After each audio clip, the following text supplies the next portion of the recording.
Welcome to the TicketSource podcast, the podcast brought to you by TicketSource, the free online event ticketing system. At TicketSource, we provide the easy-to-use system to sell your events tickets online and in-house without the fuss or stress. Whether you offer allocated seating or general admission tickets, our system gives you the complete control of all aspects of your event listings online 24/7. You can try our system for free today at ticketsource.co.uk. The aim of the podcast today is to offer up some insight, information, and inspiration regarding the running and organisation of community events. We achieve this by talking to influential individuals from the event industry across the country. If you'd like to be notified about new podcast releases, then be sure to hit the subscribe button below. And if you take any value from this podcast, please be sure to give us the thumbs up or leave us a review. I'm Terry Rosamond, and today we're joined by Derek Holmes from the Oxford Literary Festival. I hope you enjoy.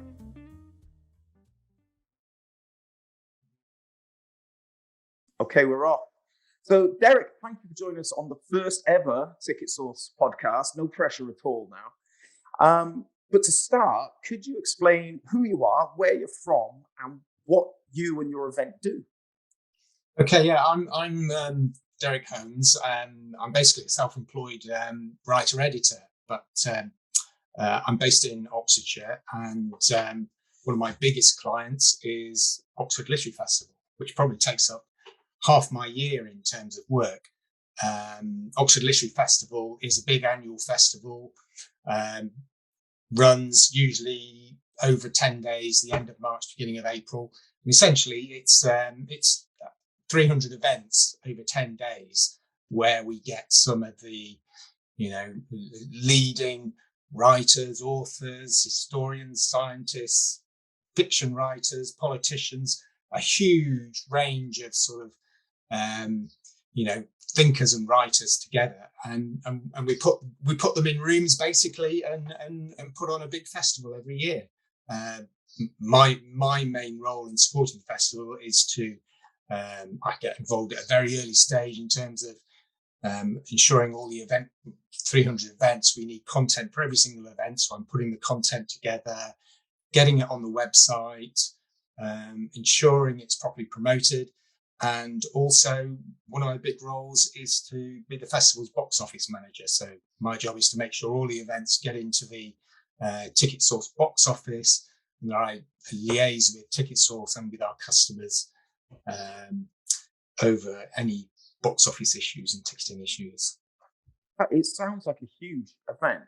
How many tickets or attendees do you expect over the full? Is it a week that it runs? It runs over 2 weekends. So essentially it's 10 days. This year's, which we've just completed, was 11 days. But yeah, I mean, this year we had more than 4,000 people booked. So that probably represents 10,000 plus people coming to the festival, because most people are booking for 2 or 3 people. So yeah, I mean, a lot of our events are quite small. There might be only 100 people in a room, but there's 300 of them, so it's a lot of people gathering. And we also have some very big venues. Our biggest venue is the Sheldonian Theatre, which is the University of Oxford's. It's where the University of Oxford effectively runs its parliament, its congregation, and that seats 700. So we this year we had Zadie Smith, the author, the fiction writer in the Sheldonian, and filled the Sheldonian with 700 people who got to see a writer that rarely appears in public. Yeah, no, it sounds like the planning of this event has to be on point, almost like a logistical nightmare. So you've got so many people spread across so many different events and so many venues. Yeah. I guess planning is very important to it. Absolutely. I mean, really, we've just finished a festival, and the festival director now will be starting to plan next year's event. So she will be liaising with publishers over what books are coming out in the next 12 months, who's likely to be available for appearances at the festival. And as she does that, she'll start to put together a program, and then we have a festival manager whose job basically is to, take this program, all these different speakers who are coming, work out what days they can come, what rooms they should be in, and put that whole planning together so we can actually build a program. I don't really come in until 6 months later, where that's all being done, and my job then is really to build the festival content and get it on the website, and that is a job and a half just in itself, without all the other work that's going on in the background to allow me to do that. So yeah, I mean, really, we probably spend 9 months of the year putting the program together, and then the other 3 months trying to promote it.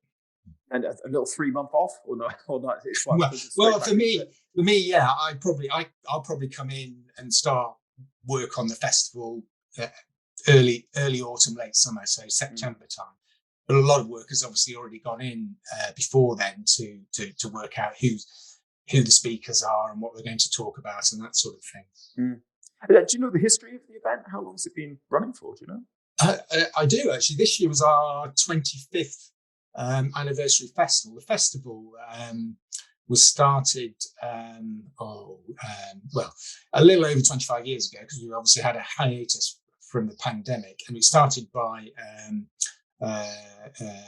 two ladies called Sally Dunsmore and Angie Pricer-Jones, and they started a very small festival back in the early days. And Angie's left now, and Sally's still there as the director, so she's been a constant fixture through the 25 festivals, and it's grown organically over the years, but it probably sort of over the first sort of 10 years, it probably grew and grew, and now it's fairly fixed in its size in terms of, around 250, 300 events. But it's sort of shifted its location slightly within Oxford, but it's always really been, the event has always been held in university college buildings and that sort of thing. That's one of the sort of key characteristics of it, is that it's always been held in the heart of Oxford, and it's allowed people to go and see events in historic university buildings and that sort of thing. So we have a very close relationship with the university and colleges and things, which allows us to hold our events in these really fantastic buildings, basically. Yeah, well, a lot of history in Oxfordshire.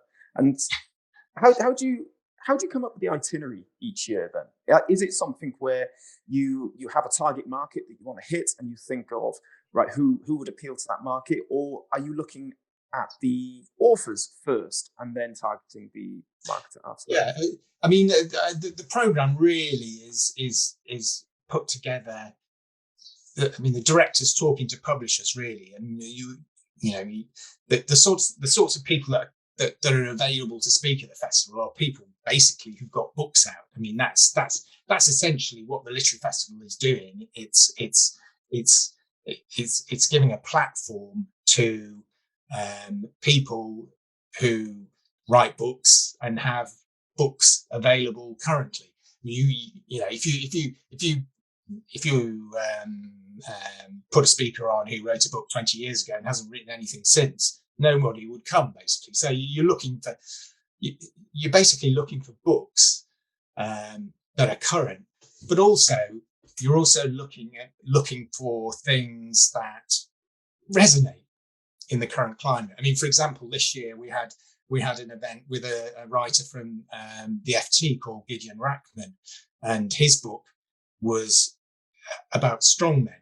And it absolutely resonates at the moment, because he's talking about the likes of, Trump and Putin and Orban in Hungary. And that event sold out really quickly because, you hit a nerve there. And that's the thing about books, isn't it, really? Because a lot of the time people are writing about things that are contemporary. They're things that people care about. And those are the sorts of events that we're looking for, because they bring people in. People. Oxfordshire is it has obviously, because of the sort of county it is. We've got a big science industry, big sort of high tech science industry here. We've got universities and everything. So there's a sort of a very well educated audience that has a big appetite for anything that they can discuss and debate or learn something new from. So we get leading scientists, we get leading historians, we get current affairs specialists, journalists, fiction writers, all sorts of people. And when you try, we're obviously trying to match it up with the offshore audience, which is generally a very highly educated. People often say if you put on an event in Oxford and you're talking about something, you can guarantee that there's somebody in the audience that will know more about it than you do. So you have to be very careful what you say, because it's that sort of audience. So we're also realistic about what our audience is, because our audience is actually fairly old as well. It's not sort of young people, and that's quite a challenge to actually get younger people in. Yeah. When I say young people, I mean sort of like people in their 20s and 30s. We put on children's events, which brings children in, but targeting that sort of that demographic pre-family is quite difficult. Yeah. And how does that influence your marketing strategy then? If you're the head of marketing strategy as well, what ads are you looking to run? Is it more print-based, or are you dabbling with digital ads or influencers? How does it fall? Well, essentially, I wouldn't say we do this brilliantly well, but what we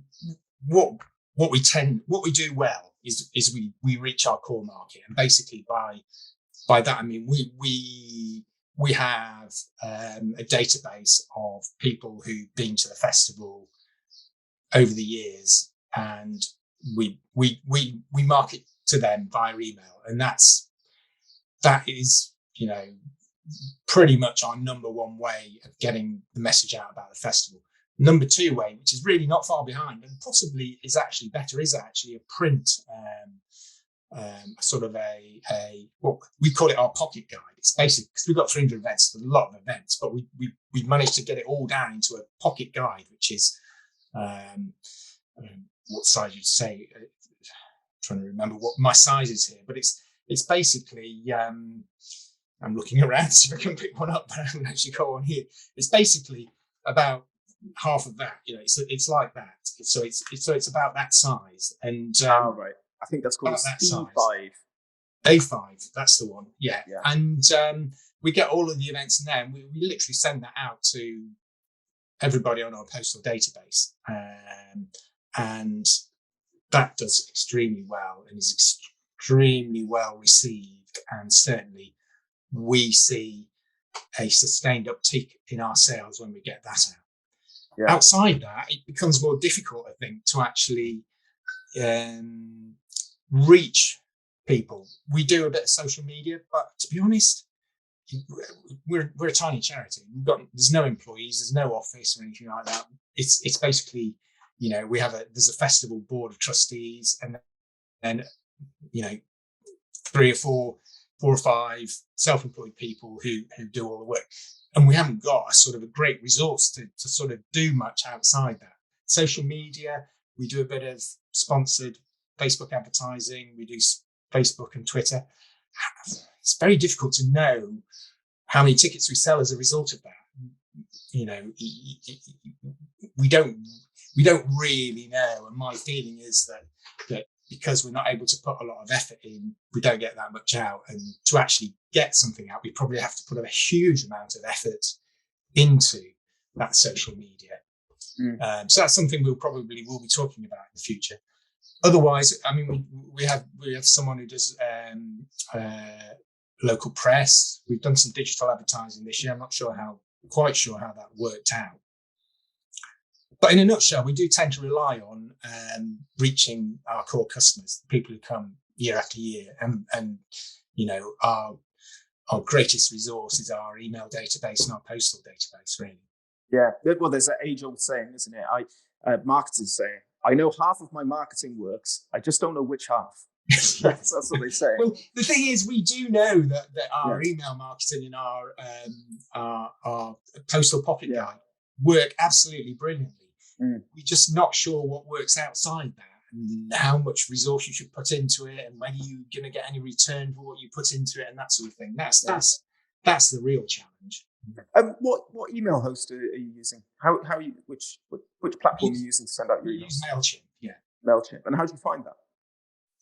Yeah, I've been using it. I've been working for the festival for 10, 11 years now, and I find it, really simple and easy to use. It integrates with TicketSource as well, so we can keep our databases neat and tidy. We tidied up our databases a few years ago when GDPR came in, and our database was always good, but now it's smaller than it used to be, but we have a really high quality database in there. It's a database of people who want to know about the festival, and we routinely get 50% plus open rates from our emails, so that's pretty good, really. And how often are you scheduling the emails? When would you send out the first one? And how often is it monthly?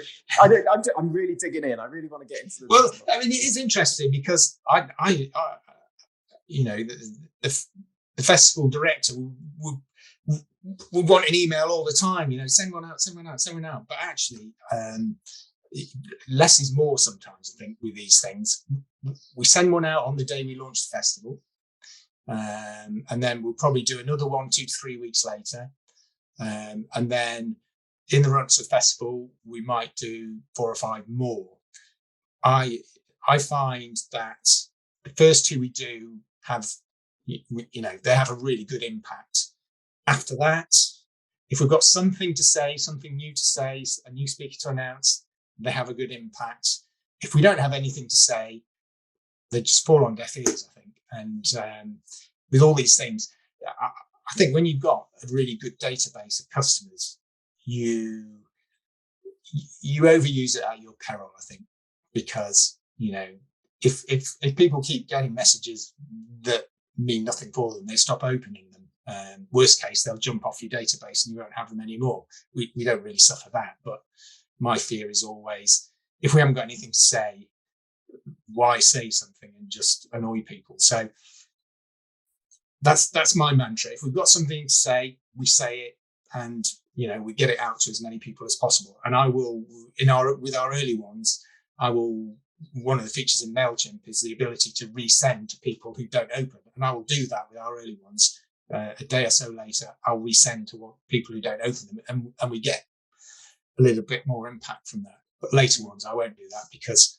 I can see, people are opening, but they're not reacting to it. So,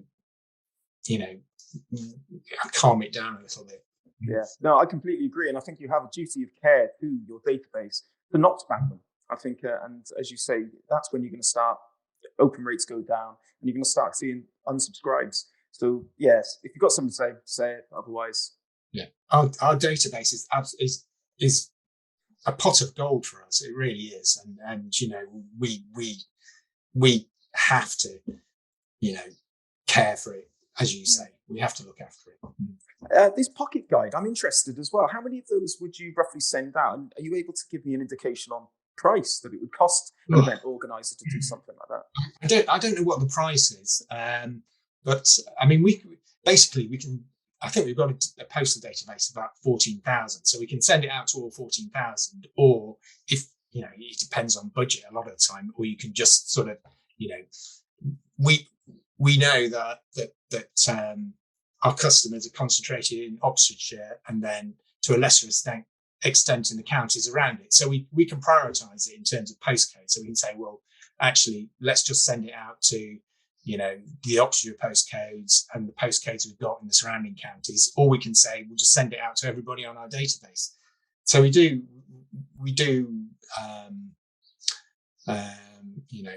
alter that according to our budget. But at the end of the day, it's how much money you've got, because I think that pocket guide, if we could get it to more people and do it affordably, we absolutely would, and that's probably something we'll be talking about after this festival, because, if we could use some sort of, distribution network like the Royal Mail or something to get it into more people's hands in the postcodes that we think it will be useful, then I'm sure we would do that. But it all comes. it all comes down to being a small charity with limited resources, and we're dependent on more than ticket revenue to keep the festival going. So we're always reliant on sponsors and donors and things like that to help to keep the festival going. So the amount you can spend is always restricted. Yeah, no, I can imagine. Well, you mentioned at the start that you're a journalist as well, so I imagine that sending out press releases is part of your strategy as well. Is that correct? It is. It's not something I particularly get involved in. But we do that. As I mean, I'm a former local newspaper journalist, and it's 10 years since I worked in local newspapers. But the honest truth is that it's getting harder and harder to get any great reaction from stuff in the print media. Really, ads and articles. We've had articles in the print media before, and I've looked at the sales figures in the days after, and it's like, you wonder whether did we actually have that article in the media. Nothing compares with speaking directly to your audience, that digital marketing and that sort of postal database. Absolutely nothing compares with that. It's very difficult to measure anything outside that. Yeah. And you were mentioning working with sponsors and stuff for funding. Do you have brand partners that you work with, or business partners, or that help fund or organise the festival with you? I wouldn't say organise, but certainly we have. I mean, the festival has a brand, FT Weekend. So the festival's sort of headline sponsor is FT Weekend, and as part of that, we'll get coverage in the FT and advertising in the FT. We have lots of other partners, many of them providing support in kind, like rooms and supporting specific things like the green room or something like that. So yeah, we do. I'm not particularly involved in that side of things, but if you look at our festival website, it's got we've got loads and loads of partners, many of them doing, helping us in small ways, with some with money, some with support in kind, all sorts of things, really. Now, this would obviously be a TicketSource podcast unless we touched on your box office and your ticketing. So is it all online sales, or are you using our telephone box office feature, or do you have other in-house physical ticket sales? How are you? I mean, every ticket we sell is, apart from very, very tiny few in cash on the door, goes through the TicketSource box office. 98% of it is done online or through the TicketSource telephone box office. We do about 2% through we did this year, about 2% through our festival box office that we had on site. But I mean, basically, it's pretty much everything goes through TicketSource. Yeah, and does that make things a lot more? Does it save a lot of stress having that catered for just online? Yeah, absolutely. I mean, when I first got involved with the festival, I wasn't involved with the box office, but our ticketing was basically all physical ticketing, and it was a nightmare, an absolute nightmare. We moved to a different digital provider to yourselves, probably about 8 years ago, something like that, which went okay, but it wasn't the perfect solution for us. So we were looking around for something slightly better, and we were basically, I came down to Penarth to come and see TicketSource and have a chat with you guys. And what really attracted us to you was the fact that you had a telephone box office, absolutely brilliant, but also that you could provide us with a facility to do a festival box office as well through the same system at no cost, basically. And that's what really sold it to us. And we've been very happy ever since with TicketSource, to be honest. It's worked really well for us. Oh, glad to hear it. Glad to hear it. We've reached the end now, but I've got one last question for you, Derek. Yeah. What would be your biggest piece of advice, or what's the biggest lesson you've learned that people should know when trying to organise an event of sort of this stature and scale? You've stumped me there. What's the biggest thing? I mean, have good people around you, I think, is probably the one thing. We've got a really good team of people. And I think if the festival director was asked that question, I'm sure she'd say that. She'd say, have some good people around you who are good at organising, good at promoting stuff. That's what you really need. Bro, I think that's a cracking answer. It's all about people. It Ultimately, is. It's always about people. Yeah, and you need a bit of patience as well. Yeah, that does help. A little side portion of Patience and good humour. But thank you, Derek. Found that really insightful. I think people are going to get a lot of value from it. So thank you very much for your time today, and we'll hopefully speak to you soon. Okay, thanks then. Bye. Cheers. Bye. Don't forget, if you'd like to sell your events tickets online and in-house without the stress or fuss, then please head to the TicketSource website, where you can try out our easy-to-use system for free under no obligation today.